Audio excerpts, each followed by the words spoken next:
se gêner. La suite avec Jérôme Bonaldi, Pierre Bénichou, Maureen Dor, Jean-Bernard Hébé.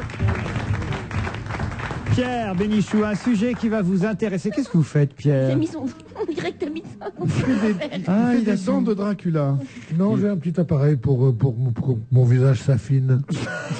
Ah oui, c'est parce qu'on va le tester ce soir à la télévision et vous êtes en train de vous entraîner, c'est ça? Je m'entraîne pour ce soir, oui. C'est un appareil, vous savez, c'est pour éviter les rides, le double menton et les bajoux. Et vous faites des exercices. Et pourquoi c'est Pierre que vous avez choisi pour ça? C'est trop tard. On va tous le comprendre. Je mets le clou, elle le plante. Va lui faire un baiser avec immédiatement. tout le reste. Mais non, mais il le sait bien que si c'était vrai, c'est comme une belle femme, on ne le dirait pas. Hein. Oh, dis donc, elle part en force, hein. Tu vas laisser une dernière impression très très forte. Bien, pour vous remonter le moral, je vais essayer de me transformer en Evelyne Delia. Je sais que je ne pourrais pas comment va Evelyne en faire autant pour vos fantasmes, mais je peux quand même vous dire que on se demande où est passé le vrai temps de novembre. C'est un titre du Parisien ce matin. Le mois de novembre s'est révélé extrêmement doux. En effet, les températures ont été en général d'au moins 2 degrés au-dessus des normales saisonnières et nous avons même battu des records. Il a fait 24 degrés à Biarritz le 6 novembre, 19 degrés sur Paris et sa banlieue dimanche dernier. La nuit précédente avait d'ailleurs été très douce sur la capitale puisque le thermomètre affichait 13 degrés dès le matin. C'est à la Saint-Ursule dans 2 jours que... Qu'est-ce que je raconte? Non, mais c'est vrai que c'était assez marrant. Quand nous, Parigot, tête de veau, quand on vient de vacances vers la fin du mois d'août, on se dit « Oh, c'est déjà l'automne à Paris. Les marronniers, ils sont déjà marrons. » Et là, ça était encore pour un vert. marronnier, c'en est Il y a 15 jours, tous les marronniers et les platanes de Paris étaient encore verts. Et c'est seulement maintenant que les feuilles tombent. Et c'est seulement à partir d'hier ou d'avant-hier qu'il a commencé à faire moche. Le week-end dernier, c'était impressionnant. Moi, je crois que Dieu doit être comme moi, amoureux d'Evelyne Delia, qui ne veut pas lui faire de la peine. C'est pour ça qu'il fait un novembre doux. Il va faire un décembre torride, un janvier fleuri. En février. Arrête, ça Côte m'angoisse. d'Azur. C'est la pire des choses qui puissent arriver pour moi. Ah, tu ne peux pas savoir. Mais il y a des fois, même à Paris, tu ne connais pas ces mystères, les vrais mystères de Paris, c'est ça. J'ai vu des gens se baigner dans le bassin du Luxembourg et d'autres faire du ski à Montmartre la même journée. Mais à propos des bourgeons, c'est grave, parce que les bourgeons, ils font en fonction de la lumière et de la chaleur. Et Les bourgeons, c'est comme les cochons. Ouais. Comme les cauchois, les bourgeons, c'est comme les cauchois. En septembre, il y avait les marronniers qui fleurissaient. Il y a des bégoniades et tous les... Moi, c'était pour rire, mais lui est fou. Attends, on a eu un automne magnifique, un vrai Je automne. pensais que vous alliez me dire, quand j'ai donné cette info, je pensais que vous alliez me dire j'en ai rien à foutre, que vous n'avez pas autre chose de plus important et tout ça. Et plonge, ils vont nous faire un quart d'heure sur la mais météo. ça m'angoisse, moi, un maximum. Pourquoi? Plus que de lire qu'il y a des guerres à travers le monde, partout, etc. Ah oui, qu'il fasse chaud en novembre, ça vous angoisse? Non, que le temps soit complètement Déréglé. Avec tout ce qui nous envoie, ma bonne dame. C'est les Spoutniks, hein, mais... Quoi? Ça, c'est les Spoutniks. Ah oui, ça, n'est-ce pas? Non, mais ça me fait vraiment très peur. Il y a encore un morceau de la calotte qui Arrête, je veux pas qui est savoir. la taille de la Belgique. Il y a Arrête, moins, non. enfin, les Inuits, ça y est, ils sont sur la terre ferme. Enfin, non, sans blaguer, c'est Non, grave. mais, mais je sais, mais ça me fait La peur. preuve, tout change. Ce qu'on a appris à l'école, eh ben, il faut l'oublier parce que, par exemple, le point culminant du Jura, vous êtes tous capables de vous en rappeler. Sort le quid. Ah, Le Jura. Ouais, le point culminant du Jura. Ben voyez, hein, vous l'aviez appris à l'école. En Belgique, je sais où c'est. Oh, ben, je vous demande pas en Belgique. La baraque Michel. Il n'y a pas de point C'est le culminant. Mont d'Or. Pardon? Le Mont d'Or, c'est un fromage, madame. Quand on ne sait pas, on se tait, madame. Non. Le point culminant du Jura, c'était le... On ne souffle pas dans le public à mes petits camarades. De toute façon, on ne sait pas. Alors, on ne souffle pas. Hein, personne n'a... Hein, Pierre? Le Mont Gerbier des Joncs. Le Mont Gerbier des Joncs. Deux Non. joncs. Pierre? Jean-Bernard? Non, j'ai dit le Mont Gerbier des Joncs. Je sais que c'est pas le Mont Blanc, qui lui-même a baissé encore cette année de 2 mètres. Il y a quelqu'un qui me dit dans la salle, c'est bien, souffler des conneries pareilles. Le point culminant du Jura, c'est le Massif central, j'entends, oui. Ça, alors là, les Belges, dehors. Mais non, eux, ils ont dit c'est un terril. Eh ben, chez nous, le point culminant de la Belgique s'appelle la baraque Michel. Eh bien, c'était le reculé, le point culminant du Jura. Ah ouais. 1719 mètres d'altitude. Mais ça vient de changer. Parce qu'il y a un sommet non répertorié qui vient de passer au-dessus. Donc, 1720 mètres. Vous vous rendez compte, c'est comme le sport. Hein. Il y en a un qui grandit ou c'est l'autre qui rapetisse? Alors, la question, c'est, voilà, alors la nouvelle mesure effectuée sur ce sommet nous indique qu'en fait, il y en a un qui est un petit peu baissé et l'autre qui est un petit peu Reculé. monter. Je savais pas qu'il y avait comme ça des concours entre les sommets. Ah, mais oui. qu'il y en a un Il qui... y en a même qui se dopent, il paraît. Il y a des sommets qui se dopent pour gagner 2 centimètres. Mais attendez, qu'il y en ait un qui baisse, logique, Oui. avec l'érosion. Oui. Mais qu'il y en a un qui monte, ça veut dire qu'il y a Une encore poussée, une poussée, une poussée une dérive de calcaire. continent. Non, peut-être qu'ils ont fait le calcul au moment où il y avait de la neige. Alors, il y a 2 mètres de neige. Non, c'est le comité local des fêtes qui a rajouté nuitamment de la terre pour Des gagner rochers. 2 mètres et Il y avait un film comme cité ça. par Il y avait un Ruquier. film avec En Hugh fait, pas Grant du qui tout, était ni tellement l'un beau. ni l'autre, parce que j'avais pas vraiment la réponse à votre question. Mais je viens de lire l'article. Alors j'ai dit n'importe quoi. Non, j'ai pas compris l'article. Ah, d'accord. Et maintenant, je crois Et il se comprendre. moque des Belges. Je crois comprendre que, en fait, on avait oublié celui de Ah, 1720. d'aller le mesurer. Exactement. Oh, bah oui. On s'est dit, tiens, celui-là, il serait peut-être un peu plus haut d'1 mètre et on l'aurait oublié. Ils sont pas un peu cons les mecs du Jura comme ça. Enfin, moi je dis Ah, ça. voilà. Et en fait, C'est vrai. ah oui, je vous jure, c'est ça, parce que je vous le lis tel quel, hein, mais c'est dit avec des mots, oh là là, la nouvelle mesure effectuée sur ce sommet oublié des relevés topographiques. Ouais, Voilà, ouais, ça, là, ça- je m'en fous. ça veut dire ce que ça veut dire quoi? Qu'est-ce qu'elle dit, elle? Sous Bon, bah là, prétexte je m'en que c'est le fous, là. dernier jour, elle se lâche, elle dit des choses au chef qu'il faut jamais dire. Voilà, exactement. On dit pas qu'on se fout d'un sujet. Exactement. Un sujet, ça passionne tout le monde, même si on n'y croit s'en pas. Cet oubli s'expliquerait par les contraintes techniques présidant à l'installation des bornes géodésiques sur les sommets qui autrefois nécessitaient d'être placées les unes en face des autres. Comme c'est intéressant. Si vous réussissez à m'expliquer cette affaire-là, moi, ce qui m'intéressait là-dedans, autant vous le dire, c'est le fait qu'on a appris un truc à l'école, bah, qu'il faut l'oublier. Voilà. C'est ça qui est intéressant. C'est que ceux qui avaient appris que le sommet du Jura, le plus haut, c'était le reculé. C'est comme les malheureux qui croient que c'est encore le Mont Blanc. Le Mont Blanc, c'est 422 mètres maintenant. Ça a baissé de 4000 mètres. Ouais. On est voit ces nuit. trucs Mais c'est comme les gens. Moi, je me rappelle à l'école, La j'avais Tour appris. Eiffel, c'est 2 étages maintenant. Moi, j'avais quand même appris quand j'étais à l'école que l'Europe, c'était 9 membres. Ah Il y avait 9 pays en Europe. Et après, quand j'ai eu terminé, il y en avait Et 12. pour votre mari, on vous avait dit combien? Non, mais c'est vrai, attendez, quand nous, on était à l'école, il y avait 12 pays d'Europe. C'était facile à retenir. Et Pierre, c'était 6 seulement. Hein. Ah oui. C'est vrai que les Même, écoliers J'ai d'aujourd'hui... même rêvé qu'il n'y ait qu'une seule Europe entre 40 et 42. Moi, je croyais qu'on allait tout gagner. Et puis peu à peu, il y a les Américains qui sont venus, ils n'avaient rien à faire là-dedans. Non, mais il faut penser aux petits écoliers maintenant, quand même, avec tous les pays. Nous, à l'époque, on avait l'URSS à apprendre pour aller à la ligne. Dans les capitales de l'URSS, c'était Moscou. Maintenant, vous avez quand même tous J'avais les jamais pensé à pays ça, qui dis font donc. que- C'est vrai. C'est vrai, t'avais jamais pensé Ah à ça oui, c'est vrai, oui. Moi, je me dis toujours, maintenant, les petits écoliers doivent connaître où est la Lettonie, où est la Géorgie, ça y est, clac, ils sont dedans alors, Je capitale. vais vous dire, ils n'arrivent pas jusque-là au programme. Ils en sont restés à Jeanne d'Arc 1431. Mais rien Mais non, d'autre. évidemment que l'Europe, ils ont évidemment des cours sur l'Europe, et maintenant, ils ont... Ils ont évidemment des cours sur l'Europe. Mais enfin... Écoutez, moi, je peux vous dire qu'à l'école du Puy du Fou, que j'ai fréquenté pendant un petit moment, rien sur l'Europe, hein, hein, Pierre, hein? Ah, ça, l'instituteur refuse d'en parler. Hein. On connaît, monsieur Villers. Oui. Villiers, comment on dit, Villiers, oui. concours de char à bœuf à la récré. Oh, ouais, Hein? Non, mais c'est vrai, c'est difficile pour eux maintenant. La géographie, ça doit vraiment... En être- revanche, la Gay Pride du Puy du Fou est formidable. fantastique. Ah, tous ils sont là, les chevaliers. Mon nom, mon nom. C'est une vue formidable. Le Puy des- Vous êtes déjà allé au Puy du Fou? Jamais. Oh, c'est fantastique, hein, Mais il Jérôme? paraît que c'est vraiment bien. Hein. Oui. Oui, c'est bien, c'est très bien. C'est Ils très ne bien. acceptent pas. C'est que les intermittents du spectacle, hein, je voulais vous le dire. Un jour, ils vont s'apercevoir qu'on devrait les payer un peu plus. Pourquoi on croyait que... Mais je croyais que c'était que des gens du cru. Oui, bah, ils sont payés des lance-pierres. N'empêche qu'il C'est a normal parlé. pour un spectacle moyenâgeux. Voilà. Ça serait pas mal un titre de journal, agitation permanente chez les intermittents du spectacle. Voilà des bons titres. N'empêche que M. De Villiers, dont on se moque, a parlé pendant près de 4 heures hier heures. à l'Assemblée nationale. Son discours sur l'Europe, faut tenir 4 heures. Hein, c'est quand C'est même. Fidel Castro, lui. Oui, voilà, c'est fidèle. Ah oui. Il est Fidel pas- Castro, il peut tenir même 8 heures, 8 9 heures. voilà. Pas possible.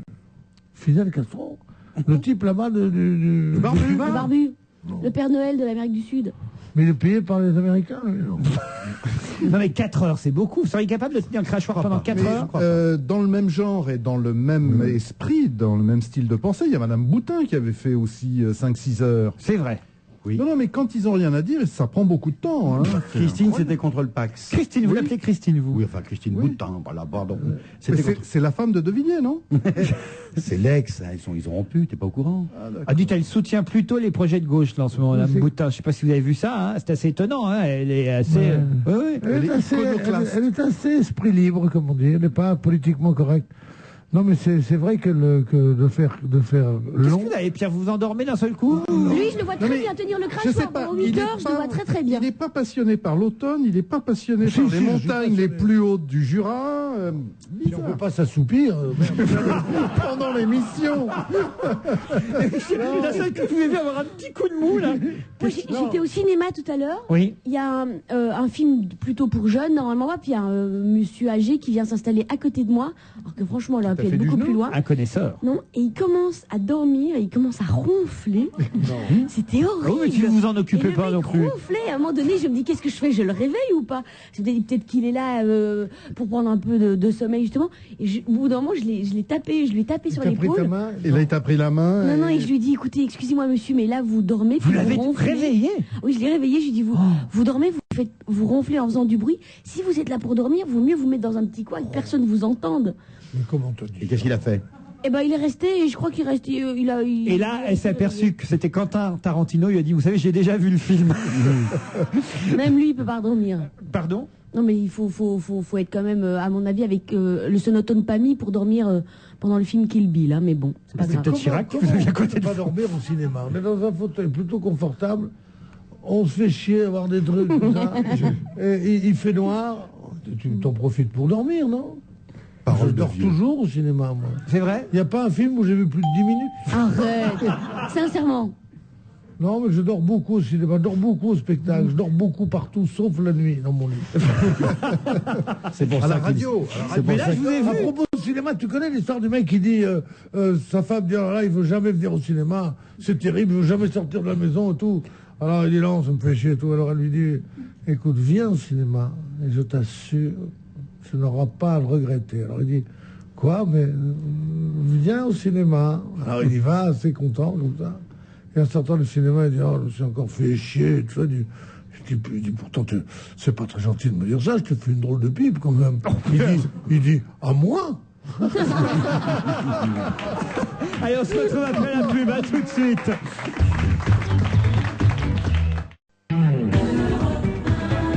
On va se gêner, toujours avec Bonaldi, Hébé, Bénichou et Maureen Dor. Et à 16h47, presque 30 secondes, Pierre Bénichou, c'est notre rendez-vous quotidien avec qui? Avec elle, forcément. Non. avec lui. Il est vraiment dans le lit cet Monsieur. après-midi, Pierre. Avec Monsieur Quid. Voilà. Monsieur Couille. Monsieur Quid, bonjour. Bonjour. Vous allez bien? On ne vous dira Je rien. vais bien, je monsieur vous remercie. Quid. Qu'est-ce qu'il y a? Je lui ai dit bonjour, mon nom ne vous dira rien. C'est vrai que vous n'êtes pas dans le Quid. Il faut faire quelque chose pour lui, Monsieur Quid. Je m'y mets. Jean-Bernard, lui, hier, par exemple. Comment ça se fait que vous y êtes, Jean-Bernard? Mais parce que l'autre jour, on me l'a donné, et évidemment, j'ai fait comme tous les idiots, j'ai regardé, et je suis à personnalité. Mais on avait vérifié l'autre jour. Et Hein, il y a marqué rat à côté. Non, ça veut dire radio. Ben voilà, c'est ça. C'est ce que j'ai cru comprendre. On va pas parler de rat, on va parler d'escargot avec Monsieur Quid, parce que ce matin, en lisant Le Parisien, qu'est-ce que je vois? Qu'il y a un monsieur qui a eu une bonne idée pour trouver un nouvel emploi. D'abord, il était à Roissy, il a travaillé pendant une vingtaine d'années à la sécurité aérienne de l'aéroport de Roissy. Et puis, il s'est dit, tiens, il faut un nouveau départ dans la vie, c'est le cas de le dire quand on travaille à Roissy. Il dit, tiens, je vais me reconvertir. Et il se lance, en fait, dans l'élevage des escargots. Je sais pas si vous avez vu ça. Et alors, c'est assez intéressant parce qu'il paraît qu'on en manque d'escargots Oui, en terriblement. France. Sur les 40 000 tonnes consommées par les Français, à peine 9 000 tonnes, j'imagine, parce qu'on nous dit à peine 9, c'est pas 9 escargots, à peine 9 000 tonnes sont produites en France et seulement quelques dizaines de mille dans la région Île-de-France. Ça veut dire qu'on importe des escargots en France pour pouvoir les manger. J'ai voulu en savoir un peu plus en demandant à Monsieur Quid ce qu'il savait sur les escargots. Non seulement les escargots de Bourgogne, mais les escargots français, monsieur. Les petits gris. Alors, Oui, effectivement. Alors, les principales espèces, c'est effectivement les escargots de Bourgogne. Il y a aussi également l'escargot petit gris et l'escargot gros gris. Donc, je peux vous parler également d'élevage. l'élevage d'escargots se fait de février. C'est plutôt féminin, non? C'est pas hermaphrodite, c'est plutôt Marie-Laure, gros gris, non? Bien. Moi, déjà, je trouve pas escargot dans le quid. 1721. Je trouve rien dans le quid. Page 1721, colonne B. Enfin, Il y a plein d'entrées à escargots dans le regardez à quiz. l'index à escargot. Bah non, on me dit escargot, je regarde à ES. Mais non, il y a un index à la fin. Quelle est bête. C'est classé pas art, possible. divers, Là, à la géographie. fin, vous avez un index à la fin du d'accord. quid. Pas un index à la fin, un index. Ah, ça va. Là, vous avez tous les mots par ordre alphabétique. Vous regardez à escargot. Non, à la Voilà, fin. ça y est, j'ai trouvé escargot, j'ai trouvé Ah, escargot. Regarde, gastéropode à cornes. Bon, monsieur Quid, dites-nous ce que vous avez trouvé vous parce qu'ils sont pas doués ici. Mais plein de choses. Si l'élevage vous intéresse, il faut élever les escargots de février à octobre. Ah, très bien. Il va falloir les engraisser de 4 à 6 mois avec environ 1 kg à 2 kg d'aliments composés pour obtenir 1 kg d'escargots. C'est intéressant. Oui. Le poids moyen d'un escargot est de 10 grammes pour un petit gris et de 20 grammes pour le gros gris. Ah, donc le gros J'en ai gris. des gros gris dans mon jardin. Ah bah, le gros On gris bouffe est ça plus gros que le petit gris, en quelque sorte. Mais la mortalité. Ah, la mortalité en cours d'élevage est de 10 à 25%. Ah oui. Sur 100, Attendez. vous allez en perdre 10. Moi, je comprends qu'on bouffe des petits escargots un peu comme des bigorneaux, mais les gros qui sont dans les jardins, c'est pas possible de manger ça. Et ceux-là sont encore plus gros que ceux de vos jardins. D'ailleurs, j'ai des informations sur les escargots les plus gros, si vous voulez. Allez-y. Alors, l'escargot le plus long, alors c'est un escargot de mer, ça c'est pas très intéressant. Il fait quand même 77 cm de long, il pèse 18 kg, un bel escargot. C'est le Rocky Siffredo. Et le plus haut, c'est un gastéropode syrinx aruanus, haut de 71 cm, avec près d'1 mètre de circonférence et un poids de 15 kg 9. Ce qui est intéressant, c'est le poids que peut porter un escargot. Ça, je découvre. J'ignorais ça. Le poids Oui. d'un escargot qu'on mange. Un escargot de Bourgogne. Un escargot Bourgogne, c'est 20 grammes environ. Non, mais le poids qu'il peut tirer, qu'il peut porter. Ah, absolument, je vous demande pardon. Mais je vous en prie, monsieur Quid. Lors d'un C'est concours bientôt de monsieur vitesse- qui est ça.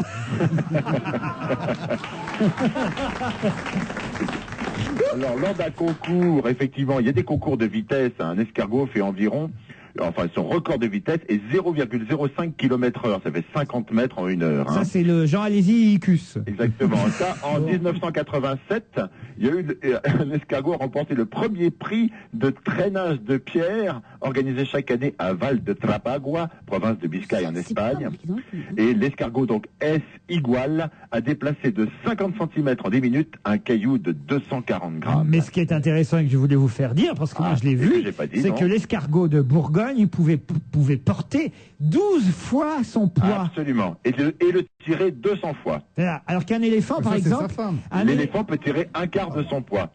Voilà. Mais à mon avis, il peut tirer 200 escargots, néanmoins. Oui, si, il est Bah, ça, vicieux. c'est pas dans le quid, tout ça. Hein. Si, C'est dans le quid. c'est dans le quid. Ah non, C'est dans le quid. Alors, enfin, elle ne sait pas chercher. Hein. Non, absolument. Il y a Alors, plusieurs pages. Il y a plusieurs entrées, comme voilà. on dit. On trouve également les qualités prêtées à l'escargot quand on en mange. Hein. L'escargot procure force, tonus et dynamisme. Ah oui comme les pâtes, le riz et le boudin, par exemple. Et intéressant. ça donne très mauvaise haleine parce qu'en général, on mange ça avec de l'ail. Et oui, mais c'est ce qu'il y a Absolument. de meilleur dans l'escargot, Oui, c'est c'est l'ail. l'ail. Oui, c'est vrai. C'est vrai, ça. Et- Ah, je sais pas, je déteste les escargots, mais j'adore l'ail. J'adore les escargots, mais c'est vrai que c'est la sauce qui est bonne. Et dites, alors, bon, une petite question. Oui. À votre avis, non, mais ça, je le sais, j'ai un mes petits camarades, je l'ai lu donc dans le quid. Combien de tonnes mangeons-nous d'escargots par an, tous En France, Attendez, non, c'est eux qui vont répondre, parce Ah, que pardon. c'est Moi, je l'ai hallucinant. lu. Mais Je on l'ai la lu répond comme pas. toi. Je crois qu'on est champion du monde pour la consommation. Vas-y, mais à ton avis, c'est combien? Je l'ai dit tout à l'heure, 40 000 tonnes. Je l'ai dit en Mais non, c'est avant. 25 000 tonnes. Ah C'est non. 25 000 tonnes, c'est marqué page 1721. Ah, bah, Consommation, dans 25 le 000 quid. tonnes, record mondial. Exactement. Importation en 1, Oui, absolument. 2000. Absolument. 3142 tonnes, on les importe de Turquie. on en l'escargot apporte de turc. Grèce également, oui. Oui, L'escargot turc, formidable. On en importe et on en exporte, et même on en exporte vers les États-Unis, par exemple. On exporte 286 tonnes d'escargots vers les États-Unis. Mais alors pourquoi on en importe alors si on en exporte? Ah, ça, je ne sais pas. Mais parce qu'on exporte du petit et on importe du gros, à mon avis. Moi, j'ai mangé un jour dans ma vie un truc qui était un peu bizarre, c'est du caviar d'escargot. Ah Parce oui que les éleveurs d'escargots, vous savez comment est-ce qu'on les maintient avec un fil électrique pour pas qu'ils s'en aillent. Comme les vaches, il y a un petit fil électrique avec du 12 volts. C'est comme ça qu'on les empêche de s'échapper. Pour pas qu'ils sautent par-dessus la clôture. Oui, un peu, en quelque sorte, ouais. Et ils font des œufs. Et les œufs sont pas mauvais, il faut les mettre avec du sel. Il y a du caviar d'escargot, c'est gris, ça croque sous la dent. Il faut aller les traire tôt le matin, hein, c'est ça le problème. C'est entre le caviar et les œufs de lump pour la grosseur. Et pour le craquant, c'est un peu plutôt comme les œufs de lump. C'est pas mauvais. Et ben en tout cas, le monsieur là qui s'est lancé dans la production d'escargots et qui habite le Val d'Oise nous dit qu'il a démarré sa production cet été, mais que par malchance, la canicule avait fait des ravages sur les escargots. Les escargots étaient très touchés. Ah oui, cet été, ils en ont bavé. Les escargots ne vivent pas très longtemps de toute façon en général. Un escargot vit 1 an. Ah oui? Oui, à peu près. Hein. Oui, parce qu'il y a toujours un Français pour le ramasser et le clapper. Ah non, c'est pas beaucoup. Non, voilà. Pour vous donner un exemple, un cafard, par exemple, vit 4 ans et demi. On en mange beaucoup moins. Voilà. Enfin, en France, en tout cas. Moi, je sais parce que mes filles en avaient à l'école et tous les jours, il fallait que j'amène des feuilles de salade. Ah oui? Mais oui, puis elle leur avait donné des noms. Et un jour, on a récupéré la cage aux escargots, un aquarium sur lequel on met une petite tulle, si vous voulez. Et alors, mes filles avaient ramené ça pour le week-end à la maison. Et il y avait un bébé escargot. Et effectivement, le temps du week-end, il est passé d'un tout petit à un assez gros. Ah oui? J'ai passé un week-end formidable. Monsieur Quid, on vous remercie, on vous applaudit. Merci à vous. Pour toutes ces infos sur les escargots. Moi, ce qui me plaît dans cette histoire humaine, cette aventure racontée par le Parisien ce matin, c'est comment un type qui quand même bossait dans la sécurité aérienne à Roissy s'est dit un jour, je vais me lancer dans l'élevage d'escargots. Et tu sais d'où ça lui est venu? Non. C'est lui qui vidait les bagages des avions. Tu sais que là où on attend toujours 4 heures, il a dit, j'ai trouvé un truc. C'est mon domaine. Non mais c'est pas bête, moi j'aime bien les gens qui d'un seul coup changent de vie comme ça, du jour au lendemain, se disent, tiens, je vais faire de l'élevage d'escargots. Vous vous rendez compte un peu hein? Pierre, non? Ah oui. Moi, je me réveillerai pour les hamsters. Non, parce que les hamsters, c'est bien. Ils sont gentils quand même. Hein. Mais ils sont joviaux. Il y a 3 millions d'années, ils étaient très grands, ils faisaient 2,10 m. Les hamsters? Oui. Oh ben j'en prendrai plus à la maison. Hein. Qu'est-ce qui vous plaît pas dans mon histoire d'escargot? Vous n'en mangez pas au réveillon? Si, moi je pas au réveillon, j'en mange quand je veux. Au réveillon, bon, on mange pas des escargots, on mange plutôt des huîtres, des choses très fines. Ah non, mes parents, ils faisaient boudin blanc ou escargot en entrée avant les huîtres. Je comprends que vous soyez parti de la maison. C'est vrai. Dans le caclon spécial qu'on ne sort que pour l'occasion et qui est tout en haut du placard, qui prend la poussière. Avec les petits trous, là, dans lesquels il y a le beurre fondu. Voilà. Puis ça colle. Tu vois, je revois encore mes parents à leur 8e litre de vin, là, qui étaient là. Et qui nous frappaient. Mange tes escargots. Bouffe ta coquille et tout ça. Vous avez eu une enfance difficile? Oh, oui. Mais je vous en parlerai pas, parce que ça ferait trop plaisir à ceux qui m'aiment pas. J'ai de quoi vous remonter le moral, parce que on sait en fait pourquoi vous n'avez pas vraiment participé à cette conversation avec Monsieur Quid. Vous êtes fâché parce que vous n'êtes pas dans le Quid, Pierre. Mais Claude Goumont m'a envoyé un petit email pour vous consoler. Il me dit, je voudrais oindre d'un baume apaisant les meurtrissures de Monsieur Bénichou. Oui. Si Monsieur Bénichou ne figure pas au Quid, il figure, lui, dans les mémoires de Madame Françoise Verny, le livre le plus beau métier du monde. Françoise Giroud, c'est... Ah, il dit Françoise Verny. Alors Françoise Verny, c'était une éditrice. Non, c'était l'éditrice, oui, c'est vrai. Ah oui, peut-être. Mais non, Je vais même vous lire ce qui est écrit, parce que c'est le who's who de la littérature contemporaine, me dit cet auditeur, et page 389, on peut y lire, c'est ce que Françoise Verny écrit sur vous. Pierre Bénichou, rédacteur en chef du Nouvel Observateur, un pied noir désopilant, provoque l'hilarité générale par ses récits cocasses et ses imitations. Il a hélas une si épaisse forêt de poils dans la main qu'il se refuse à écrire. Il préfère jouer au poker. Vous aviez déjà lu ça, Pierre, sur vous? Vous saviez ça? Oui, c'est dans tous les bouquins, ils disent ça maintenant. Allez, on se retrouve tout de suite après la pub et le flash de 17h. Je vois dans votre ligne de vie. Attention, je remplace l'ampoule de Madame Mireille par une ampoule basse consommation. Constatez, je vois dans votre ligne. Vous voyez, aucune différence. En plus, ça coûte moins cher. Grâce au conseil d'EDF sur les usages de l'électricité, vous pouvez faire des économies sans toucher à votre confort. Pour mieux maîtriser votre consommation d'électricité, appelez votre conseiller EDF au numéro Azur 0810 126 126 près d'un appel local. EDF, donner au monde l'énergie d'être meilleur.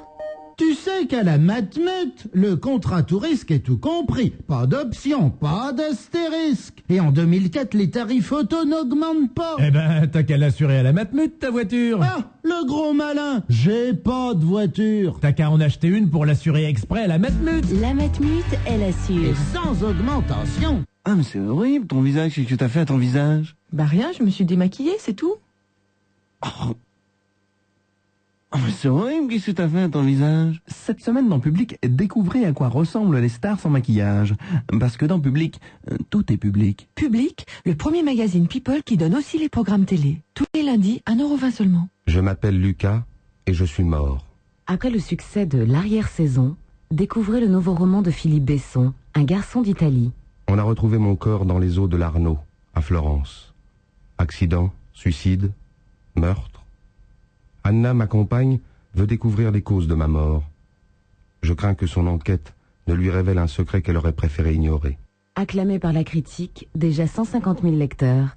Un garçon d'Italie, de Philippe Besson, un livre aux éditions Julliard. Je vois. Pour en savoir plus sur les conseils de EDF sur les usages de l'électricité, appelez votre conseiller EDF au 0810 126 126, 0810 126 126. Europe 1, il est 17h. Nous nous retrouvons après le flash d'information présenté par Astrid Barr. Bonsoir. Bonsoir. C'est fait, les députés ont voté pour l'arrivée de 10 nouveaux pays dans l'Union européenne en mai prochain. Sans surprise, ils adoptent le projet de loi de ratification du traité d'élargissement de l'Union européenne. Le texte est avec 505 voix pour et 3 voix contre. Une cinquantaine de députés se sont abstenus. Nouvelle révélation dans le procès des meurtres de Holly et Jessica en Grande-Bretagne. Ian Huntley, l'assassin présumé, a déjà été inculpé pour viol il y a 5 ans. C'est ce que révèle aujourd'hui la police britannique. C'est l'ancienne compagne de Ian Huntley qui l'a dévoilé aux enquêteurs. Il est jugé en ce moment pour le meurtre des 2 petites filles en août dernier. Il plaide la thèse de l'accident. Ian Huntley était le concierge de leur école. On parle à nouveau de l'euthanasie. Une infirmière de l'hôpital de Saint-Astier en Dordogne est mise en examen pour empoisonnement. Elle est accusée d'avoir pratiqué une injection létale à une patiente atteinte d'un cancer en phase terminale. Cette infirmière de 37 ans reconnaît avoir pratiqué une piqûre sur l'ordre d'un médecin. Jean-Pierre Raffarin se félicite que l'Europe ait compris la position de la France en matière de déficit. Il ajoute que le pacte de stabilité n'est pas mis en cause. Petit à petit, nous avons convaincu nos partenaires européens que notre feuille de route était crédible et qu'ils pouvaient avoir confiance, ajoute le Premier ministre. Le pacte de stabilité n'est pas en cause, mais sans croissance, nous avons besoin de temps parce que nous faisons des réformes structurelles, explique Jean-Pierre Raffarin. Hier, les ministres des Finances de la zone euro ont provoqué une crise. Ils ont suspendu les mesures prises contre la France et l'Allemagne dont les déficits dépassent la limite autorisée. Les marchés financiers et l'euro fragilisent de nouveau les marchés. Pierrick Fay. L'indice CAC 47, 0,2% à 3410 points. À New York, le Dow Jones perd 0,35%, le Nasdaq 0,44%. L'euro remonte en effet brutalement à 1,1930 malgré la publication de statistiques rassurantes aux États-Unis. On attend maintenant la publication ce soir du livre beige de la Fed. Bouygues gagne notamment 2,9%, Suez 2,55% et Lafarge 2,1%. En revanche, Dexia perd 1,6% et Sanofi Saint-Elabo 1,5%. Alstom chute de 6,1%. La Commission européenne se prononcera d'ici au 22 décembre sur la vente de l'activité transmission et distribution d'Alstom à Areva. Areva qui indique dans Le Monde de cet après-midi que l'acquisition de cette activité sera bouclée le 9 janvier. Et puis on vient d'apprendre qu'à Marseille, les 2 dernières personnes qui étaient en garde à vue dans le cadre de l'enquête sur le meurtre du principal d'un collège à La Ciotat viennent d'être libérées. C'est une information de notre correspondant à Marseille, François Claus. Les courses cet après-midi à Auteuil, dans la 3e tous courus. Premier l'As, 3 et 1,20. Deuxième le 4, 1,20. Troisième le 9, 1,70. Dans la 4e, il y avait 2 noms partants, le 2 et le 11. Premier le 8, 4,50 et 2,30. Troisième le 10, 5,60. 17h03 sur Europe 1. Très bon après-midi. Dans un instant, Laurent Ruquier. Est-ce que vous savez tout sur tout? Par exemple, connaissez-vous les pattes de Judas? Je vous laisse réfléchir pour la réponse. Allô, bonjour, c'est le Père Noël. Dites-moi, votre cheminée est obturée, je peux pas passer. Mais Père Noël, c'est pas encore Noël. Je sais bien, mais cette année avec Célio, je passe plus tôt. Bah dis donc, cette année, le Père Noël est en avance. Jusqu'au 9 décembre, Célio vous offre des bons d'achat de 10 € pour tout achat de 60 €. À utiliser du 15 au 31 décembre et valable pour un montant d'achat supérieur ou égal à sa valeur. Sympa, Célio. Ça, c'est l'Internet de Stéphane. Stéphane a le haut débit 512 de Plum Internet pour envoyer et télécharger rapidement des vidéos. C'est pour ça que l'Internet de Stéphane est aussi puissant. Maintenant, chez Club Internet, le prix du haut débit 512 passe à 29,90 € par mois, avec en plus le premier mois d'abonnement offert, les frais de mise en service et le modem gratuit. Abonnez-vous au 3204. Club Internet, l'Internet puissant sous vous. Appelez le 3204, 15 centimes la minute, offre soumise à condition, valable uniquement dans certains départements. Connaissez-vous les pattes de Judas? Quand on ne sait pas, la réponse est dans le Quid 2004. 2160 pages, 2,5 millions d'informations, 100 000 faits nouveaux, 600 thèmes différents. Dans le Quid 2004, vous trouverez tout sur tout et un peu plus que tout. Le Quid 2004 est en vente partout au prix exceptionnel de 34 €. D'autres questions ? On va se gêner jusqu'à 18h, la deuxième heure avec Maureen Dor. La dernière heure de Maureen en cette année. C'est vrai ça. En cette année 2003, c'est votre dernière heure sur Europe 1, puisque vous ne reviendrez pas, vous partez à coucher, vous reviendrez en 2004, et évidemment, si nous sommes toujours là.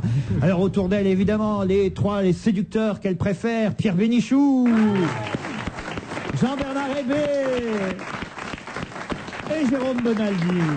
Elle n'est pas sympa, Maureen Dor, pour son futur fils. Moi, j'ai connu des enfants traumatisés qui vont vivre le calvaire que vont vivre ton fils. C'est-à-dire il va naître vers le mois de décembre, vers Noël. Ça veut dire qu'il n'aura qu'un seul cadeau. Et ça, toute sa vie, ça va être un drame. Imagine que tu l'appelles Étienne. Je crois que la fête d'Étienne doit être le 23 décembre. Il naît le 21. Le 23, c'est sa fête. C'est pas écrit Gage-Pâtis sur son front. Hein. Voilà, c'est une horreur. C'est vrai, j'ai dû y penser il y a 9 mois. Oui. C'est terrible, il est en train de raconter ma vie. Là.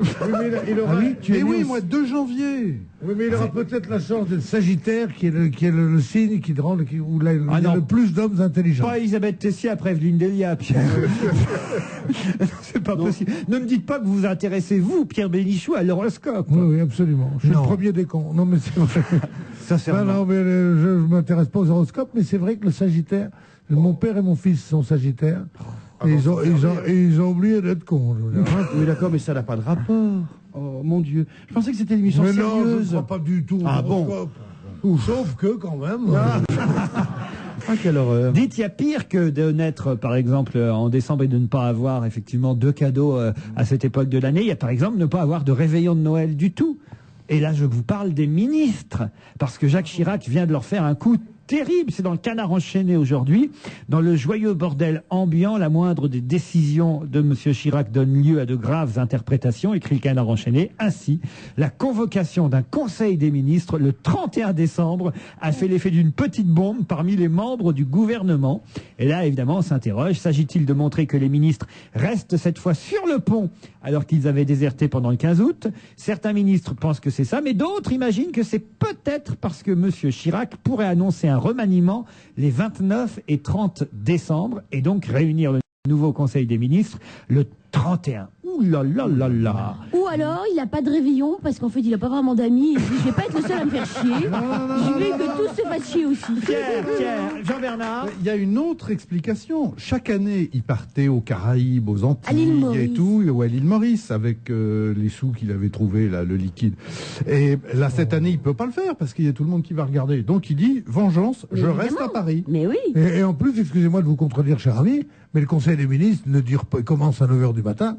Et ne dure pas, que je sache, jusqu'à minuit. Non, mais enfin, quand vous avez un Conseil des ministres le 31 décembre jusqu'à, on va dire, midi ou midi et demi... Mais après ça, tu vas te changer, puis tu fais ton réveillon. Oui, mais la plupart des ministres ont l'habitude, évidemment, de passer leur réveillon, qui à Marrakech, qui à New York, qui à l'Alpe d'Huez. Vous voulez dire que nos ministres sont riches français? Oui. Ça de veut la dire République. qu'ils sont riches, ils vont à New York, à Marrakech. Ils peuvent pas aller dans On la y va bien, nous. au Contamine, enfin, des trucs normaux, Bien sûr. quoi.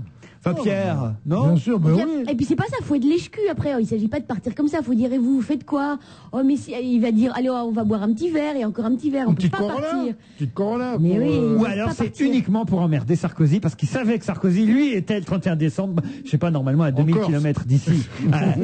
Parce que là, ça va être la guerre entre Sarkozy et Chirac, Pierre Bénichou.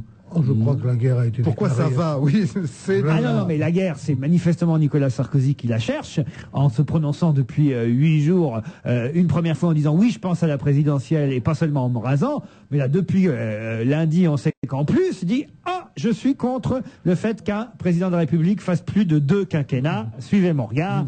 Là, il va bouillir, le chichi, il va bouillir. Donc s'il veut se venger, il le nomme Premier ministre, si j'ai bien compris. Oui, mais il n'est pas obligé d'accepter. Mais le Sarko veut pas accepter, le Sarko est malin. Oui, mais alors donc le Sarko, il sera au bord de la route, il sera plus rien du tout, et là c'est quand même difficile quand t'es plus rien du tout pendant 3 ans. Mais il fait quand même des grosses scores d'audience, le Sarkozy. Il pourra aller commenter avec son ami François Bayrou, car en ce moment, on note un vrai rapprochement entre les deux dans toute la presse. Ils pourront tous les deux aller parader, François Bayrou et Nicolas Sarkozy, et dire regardez comme c'est mal ce qu'ils font. Je sais pas si ça va regarder le monde donc de cet après-midi, il y a déjà un dialogue, une controverse, François Hollande et Sarkozy. Donc il commence déjà, mais c'est incroyable la hâte de ce type-là, il commence déjà les dialogues qu'il y a à la télévision d'habitude. 3 jours avant le scrutin, tu sais, quand avant le deuxième tour, quoi.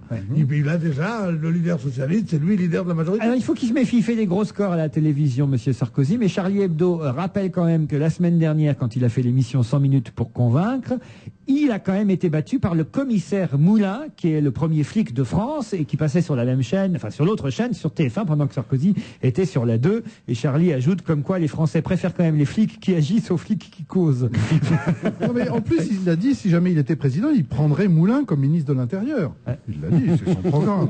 Le commissaire Moulin. Le commissaire Moulin, Ouais, bien non, sûr. non, parce que Jean Moulin, il n'aurait pas pris Sarkozy. Mais expliquez-moi quand même quelque chose. Sarkozy n'est fort que tant qu'il est au gouvernement et qu'il peut dire regardez vraiment ce que je fais. Si maintenant il passe dans... Mais non, parce que ça va se gâter forcément à un moment donné. Presque, je me demande si... J'espère que t'es meilleur pour le biberon que pour la politique. Mais justement, je vous pose la question. Je vous explique. Moi, je me demande même si M. Sarkozy chercherait pas en ce moment à se faire virer du gouvernement. Oui. Ce serait la meilleure chose qui pourrait lui arriver. C'est-à-dire multiplier les déclarations anti-Chirac pour se faire vider du gouvernement et ainsi dire, voyez, j'étais le meilleur et on me vire. Mais 3 ans, c'est beaucoup trop tôt, les gens vont oublier. Moi, je trouve qu'ils sont fous. Et lui, et Fabius, et Strauss-Kahn, de se déclarer candidat 3 ans et demi, près de 4 ans avant l'échéance. Pourquoi ? Moi, je le dis, je veux être pape en 2032. Mais non, mais il a raison, c'est beaucoup trop tôt. 1 an avant, à la limite, d'accord, mais 3 ans, ils ont le temps d'être complètement oubliés. En tout cas, il fait attention à tout, monsieur Sarkozy. Le Canard enchaîné nous dit même que l'un des gendarmes en faction, place Beauvau, c'est là où il habite avec Cécilia, vient de se prendre 8 jours d'arrêt de rigueur pour avoir oublié ses gants blancs. Il doit avoir des gants blancs, vous savez, et ben il les a oubliés. Hop, je sais pas lequel des deux, si c'est Cécilia ou Nicolas qui a vu ça. Depuis que Sarkozy est aux manettes, la lutte contre la délinquance connaît des avancées décisives, dit le Canard enchaîné. C'est vrai que le flic qui oublie ses gants blancs, c'est pas bien. Ça sert à quoi les gants blancs d'un gendarme ? C'est les gants beurre frais, on dit. Et Non, on ça n'a rien à voir. Pardon, excusez-moi, non. C'est voilà. Pour montrer qu'ils sont les mains propres. Mais non, c'est l'habit d'apparat. On met la chevalière aussi. C'est l'insigne du régiment. Tu voulais dire la fourragère ? La fourragère. La chevalière doit. On met la fourragère, l'habit d'apparat. Vous avez le droit encore à une erreur. Mais la chose il dit que militaire. des cochonneries. Mine de rien, c'est du langage subliminal. Il a la fourragère, la bite d'apparat, que des trucs. Je ne prendrai pas comme chef du protocole. On t'a vu comment il est sapé, de toute façon. Mais t'es venu avec ta chemise de nuit ou pas ? Mais oui, il vient en pyjama On avec dirait un des truc cols à une bouchons. chemise de nuit en pilou. Elle est très belle sa chemise à Jérôme. Très bien, je défends mon Jérôme parce que franchement il a une belle chemise. J'aime Jérôme. Je l'aime de tout mon cœur, je l'aime physiquement, je l'aime moralement, je l'aime avec le peu d'intelligence que j'ai, je la lui dois. Mais sa chemise est à chier. Zut, je l'aime beaucoup celle-là. Bon, Eh ben, tu la mettras plus, hein, Mais- toi, c'est tout. Vous, par exemple, Jean-Bernard et Pierre, qui est vraiment l'élégance... Nous on pue du bec, hein, Jérôme. Allez, oui, non mais c'est vrai. Et qui est tout le temps en cravate. Vous êtes tout le temps en cravate depuis que vous avez 20 ans ou bien c'est à un moment donné vous vous êtes dit tiens ça me va mieux que si je vais pas en cravate. Moi, je suis né avec. C'est pas une cravate, c'est le cordon ombilical. Et moi, je vais te dire quelque chose, c'est pas du tout pour faire l'élégant, c'est parce que je me sens mal quand j'ai pas de cravate. Si en plein été, quand il fait très chaud. Mais sans ça, je vois pas que... Parce que vous vous rendez pas compte. Quand vous êtes avec vos chemises dépareillées, vos t-shirts, vos trucs, s'habiller est une sorte de concours d'élégance qu'ils font tout le temps. Tu crois que ce pantalon violet va aller avec ce t-shirt beige? Est-ce que je le prends trop serré? Tandis que moi, j'ai des chemises, toujours les mêmes, bleues, une cravate, une veste, un pantalon. Des gants blancs. Mais beaucoup d'élégance. Mais ça, c'est pas pareil, ça n'a rien à voir. Mais c'est vrai. C'est beaucoup plus facile de s'habiller classiquement que de se inventer un look comme font tous ces gens qui, sous le prétexte d'être habillés de façon commode, passent des heures dans leur garde-robe. C'est vrai que vous n'avez pas un look très Starac, vous, hein, Pierre? Non, j'ai un look hack plutôt. Pas ça. Hack, ah oui, Ciel et Marine, HAC, Havre Athletic Club. Club doyen. Il n'y a qu'un vrai pour Ça, vous c'est dire le ça. Havre, oui. Est-ce que vous mettez un caleçon quand vous allez chez le tailleur? Toujours Oui, caleçon, pourquoi? c'est pas comme le chanteur anglais. Voilà, vous avez vu ça, Robbie Williams, oui, c'est oui. incroyable. Il paraît qu'il est totalement exhibitionniste, Robbie Williams. C'est un peu le Michael Youn britannique au niveau des couilles et des fesses, parce que dès qu'il peut, il les montre. En juillet dernier, les premiers rangs de Bercy avaient ainsi pu admirer beaucoup plus que les jambes du chanteur, nous rappelle le journal 20 minutes aujourd'hui, parce qu'il était nu sous son kilt sur scène. Ben, c'est comme on doit être sous son kilt. Moi, quand je mets mon kilt... Fais-toi, c'est une connerie. Mais il fait mieux que ça, d'après le journal The Mirror, qui est un journal anglais. Quand il va chez son tailleur particulier, eh bien, il ne met pas de caleçon. Et quand son tailleur lui demande, évidemment, enlevez votre pantalon pour en essayer un autre, il est à poil devant le tailleur qui se retrouve, évidemment... Enfin, non, il ne va pas être très emmerdé, le tailleur. Hein, les tailleurs... Ouais. Mais qu'est-ce qu'on entend par tailleur particulier? Un tailleur de pipe. Vous l'avez cherché, hein. Ah, Pierre, si vous me demandez, moi je vous réponds que je vous dis. Quand le tailleur prend les mesures et lui demande de se déshabiller, il est toujours très mal à l'aise, rapporte le journal, alors que Robbie Williams, lui, les fesses à l'air, est ravi de sa blague comme un vrai gosse. En fait, c'est une blague, il fait ça pour déconner, non? Non, je pense pas, mais dans ses vidéos aussi, il est toujours en train de montrer ses fesses. Enfin, il est exhibitionniste, il a un beau petit cul, il a un beau petit minois, et il montre tout ça. Cela dit, moi, le caleçon, j'en porte évidemment tout le temps. Mais dans le micro, pour moi, les vacances, et l'été et les vacances, c'est quand on met un pantalon de toile, pas de caleçon, et des mocassins et pas de chaussettes. Voilà. Ça, je trouve que c'est la liberté complète. Je vais te voir bizarrement à partir de l'été prochain. Faut quand même plus bander pour un moment. Hein. Moi, je l'ai vu. Et c'est vrai que ça fait un drôle d'effet. Oui, et puis il faut pas, enfin, je veux dire... C'est vrai que ça fait un drôle d'effet. Moi, j'ai toujours vu Pierre Bénichou comme au boulot, quoi, enfin, à Paris, avec la cravate. Et moi, je l'ai vu cet été, on s'est vu cet été. Et sans la cravate, ça fait bizarre. Ah, mais je l'ai vu sans la cravate. En Égypte, t'étais sans caleçon? Oui. Non, j'étais sans caleçon en Égypte, au mépris de tous les risques. Mais attends, avec la tourista qu'on a tous eu, c'était terrifiant. Pas moi, ma petite. Oui, c'est vrai. Souviens-toi, j'étais le seul à ne pas avoir eu. Pourquoi veux-tu que j'ai la tourista en Égypte alors que ce qu'on bouffe, c'est ce que j'ai bouffé pendant toute mon enfance? Il est mitridatisé. Mais tu vivais dangereusement, quand même.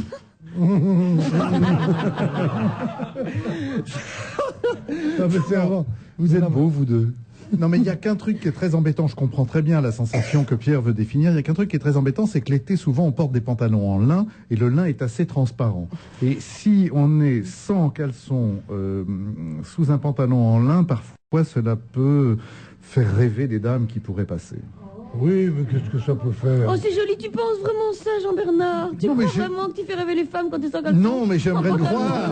J'aimerais le croire. C'est mignon, c'est beau. Mais j'aime bien savoir quels sont vos rêves. En fait, voilà, vous avez encore des petits... Voilà, ça c'est vous avez encore. Et en été, ils mettent des mocassins à gland pour qu'on soit sûr que... Mais en hiver aussi. Allez, Robbie Williams, on vous en a parlé. J'adore. On l'écoute dans un extrait de son dernier album live, Angels. It's a really good song. I sit and wait. There's an angel contemplate my fate. Do they know the places where we go when we're gray and old? 'Cause I've been told that salvation lets their wings unfold. So when I'm lying in my bed, thoughts running from my head, and I feel that love is dead, I'm loving angels instead. And through it all, she offers me protection, a lot of love and affection, whether I'm right or wrong, and down the waterfall, wherever it may take me, I know the life won't break me when I come to call. She won't forsake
Angels, un album live. Il y a de l'ambiance dans les concerts de Robbie Williams. c'est bien. Ils connaissent les chansons par cœur. Ah ouais, mais faut dire que c'est des super concerts. Hein. Moi, j'ai le DVD du spectacle qu'il a fait à l'Albert Hall de Londres. Oh là là là C'est là. un hommage à Sinatra, que des chansons de Sinatra avec des duos. C'est fantastique. Si vous pouvez vous procurer ce DVD, c'est vraiment un chanteur incroyable, quoi. Aussi, encore un cadeau de Noël. Un cadeau de Noël, ça? Ah oui, je trouve que Robbie Williams à l'Albert Hall, pour ceux qui... Ça lui changera des chaussons.